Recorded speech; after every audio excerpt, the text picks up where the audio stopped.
right, hey, we're back out in the shop. I'm by myself for a bit today. Tim might be showing up later. I'm not sure about his work schedule, but I am going to jump in here on the 64 Chevelle. Again, a little bit of the backstory. This was my father-in-law's car originally. He bought it in 1964.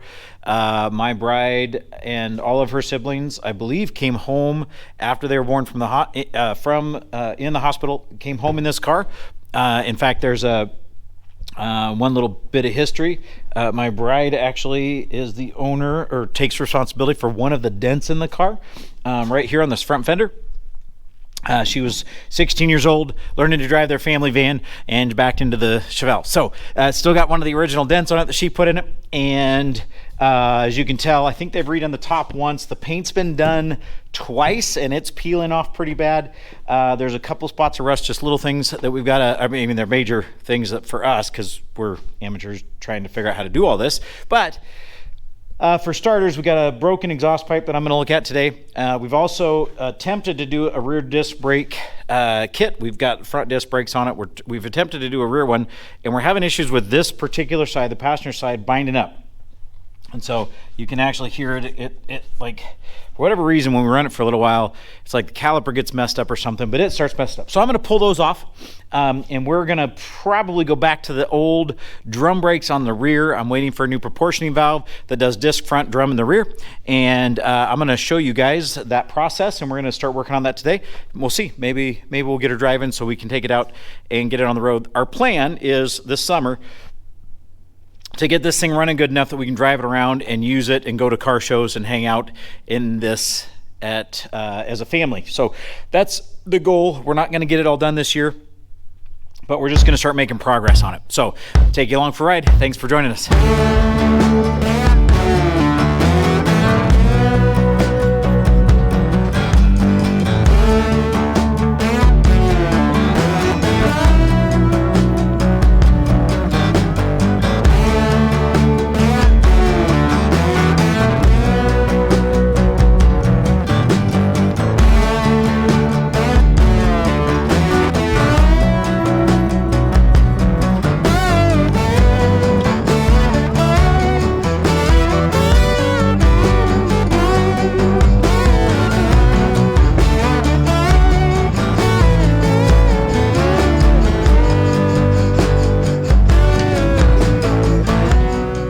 Here's the deal. You can see on this rotor, I'm not sure if you can see this, but it has got clear spots where it's marked up right here, and it's not marking on this side. So I don't know what that's from.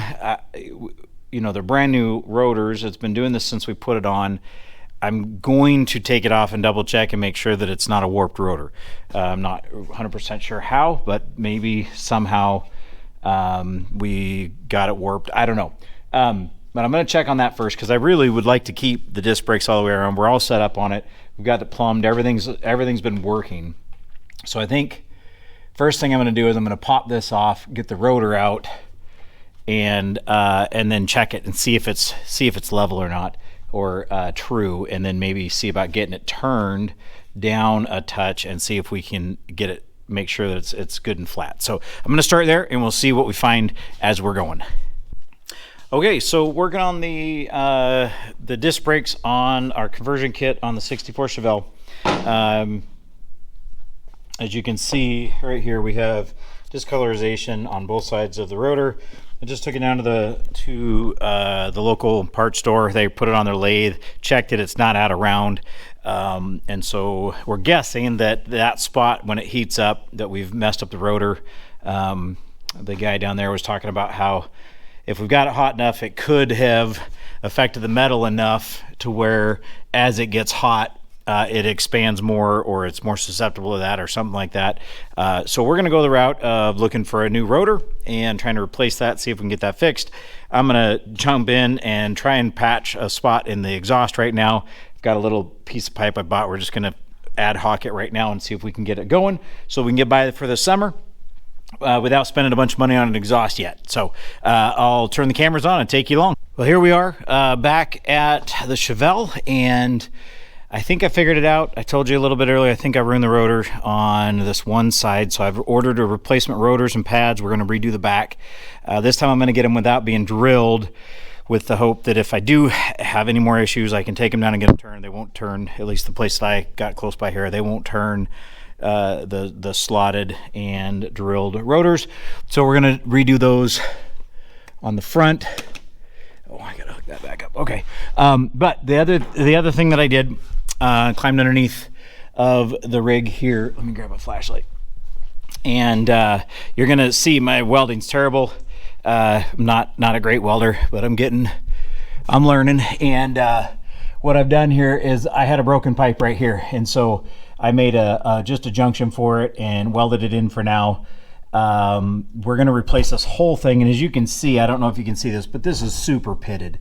This area is super rusty, very pitted, incredibly hard to rust. I had a couple spots that got away from me down here that I had to chase pretty hard to get them to close up. But it's a good temporary weld. I've gone around. We're gonna actually drop it down off the lift real quick, and I'm gonna give it a test fire and see if I got all the holes plugged up. I think I did, but anyway, it'll be a start. It'll get us, hopefully get us by for this winter so we can buy a much nicer exhaust for it. We'd like to upgrade it a little bit, give it a little bit more of a throaty sound, a little bit better V8 sound. This 283, it's a great little motor, but man, it just sounds so wimpy with this exhaust on here. So anyway, that's what I'm gonna do. I'm gonna pull it down off the lift. We're gonna get a test fire, make sure that it's sealed up good. And then I'm just going to wait on the replacement parts for the rear end. We'll redo those and give it a good break-in period and see if we can't get these disc brakes to work for us on the back. So I'll take you along, show you what we're doing. All right, so we're going to jump in here and fire up this Chevelle and see what she sounds like, because we think we got the exhaust fixed.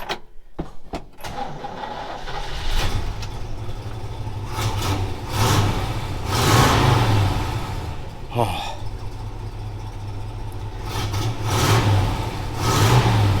Not bad to listen to. No more noise. No more nasty broken exhaust pipe sound. She doesn't sound very mean, but clean and quiet. I like it. I like it a lot. That makes me very happy. All right, I'm gonna get in there and turn her off. Voila.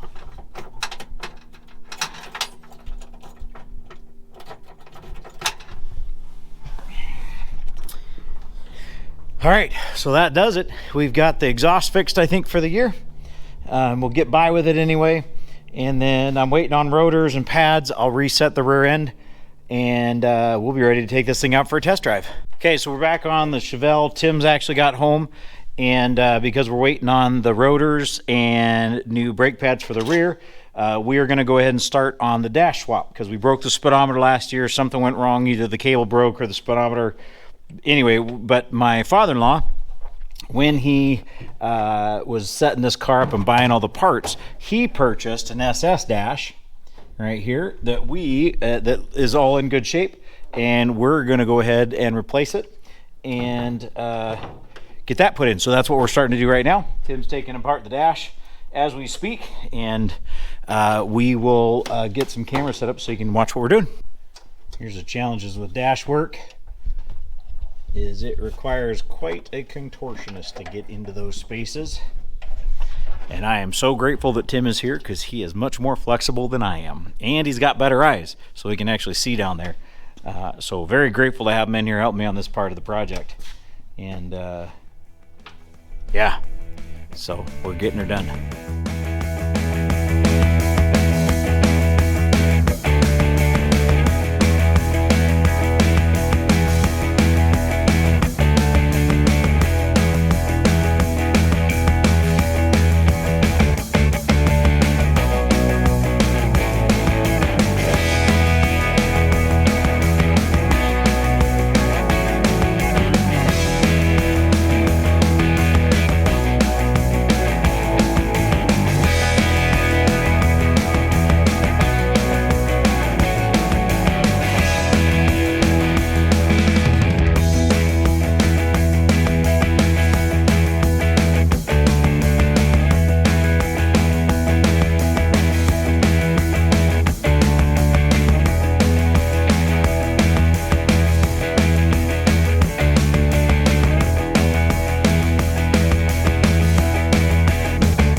All right, so we got the dash swapped out. We haven't tested speedo yet. We got to get the rear brakes done first. Running into an issue with the when we hook up the gauge for the charge on the new SS dash, the car won't shut off, and so somehow it's getting constant power to the ignition. So we got to run that down and figure out what the heck that is, and we'll get it dialed in. But anyway, dash is in. We're getting a bunch of that stuff done. Okay, hey guys, thanks for watching. Tim and I really appreciate your support, and love taking you through what we're doing on our cars. And so as we try and finish up the brakes on the Chevelle, we'll show you what we get done on that. But man, we're looking forward to driving that this summer, and maybe a couple other hot rods if we can get it done. So later on, you're going to see the 68 coming in. What are we doing on the 68? Well, we tried to start it the other day, and the starter gave out after we got it running. So we're going to throw a starter in it and try and get a tune-up on it. And then next week, probably throw a muffler on it. And then after that, we got a couple oil changes we're doing, a couple other things, taking the cab off the 66, taking the bed off, taking the motor out, and then starting to work on that. So we got a bunch lined up. Yeah, and it may not be in the exact week following. Yeah. Like, we're still trying to figure out how all this stuff stacks up and when our videos come out. But we really appreciate if you like and share. And don't forget to subscribe, hit that bell. And hey, be sure to go back and check out some of the old videos. The 66, we've got a couple of old videos from over a year ago. Yep. When we were just starting the project. And so as we're getting ready to fire up on the 66, be sure to go back and check out all that framework and all the welding and hacking that we did way back then. So anyway, thanks for watching, and we will catch you next time. See you next time.